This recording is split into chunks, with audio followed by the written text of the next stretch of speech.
निर्गुण ब्रह्म को मानने वाले थे। और उनका जैसे ही जन्म हुआ माँ बिटका देवी के गर्भ से, कहते हैं सुखदेव जी जो अन्य बालक हैं वो केवल 9 माह तक गर्भ में रहते हैं, पर जो सुखदेव जी महाराज हैं वो 12 वर्ष तक माँ के गर्भ में रहे।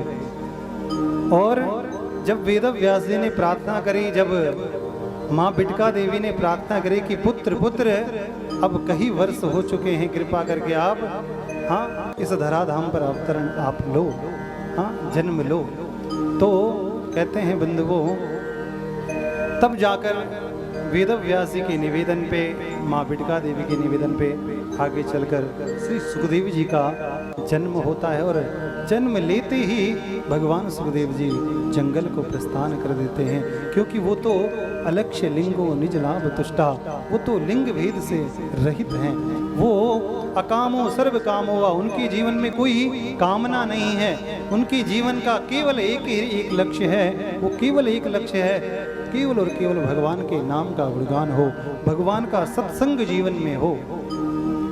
ऐसी धारणा लेकर उस निर्गुण ब्रह्मा की साधना में जब श्री सुखदेव जी महाराज विराजमान थे, तो वेद व्यास जी के द्वारा शिष्यों को भेजा गया। अनेक अनेक सुंदर सुंदर श्लोकों का शिष्यों ने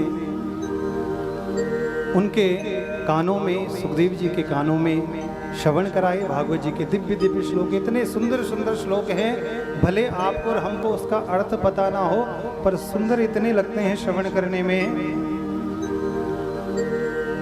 कि आनंद आता है।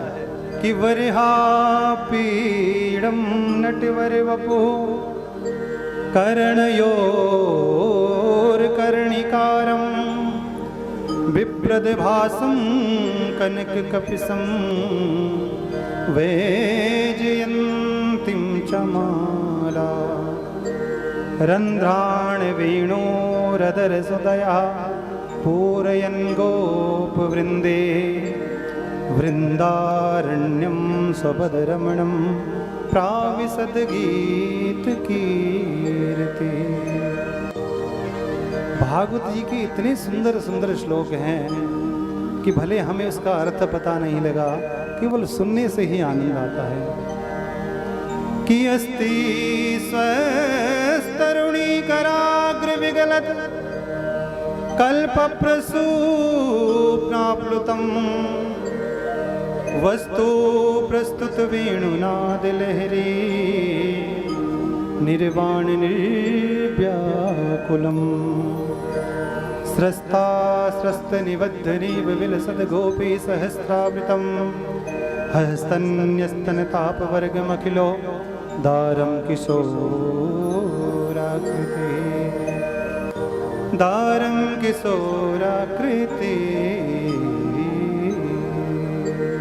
बोले भागवत भगवान की, राधा वल्लभ भगवान की, वेद व्यास भगवान की। दोनों हाथ उठाकर ओम नमः पार्वती पतये हर हर महादेव।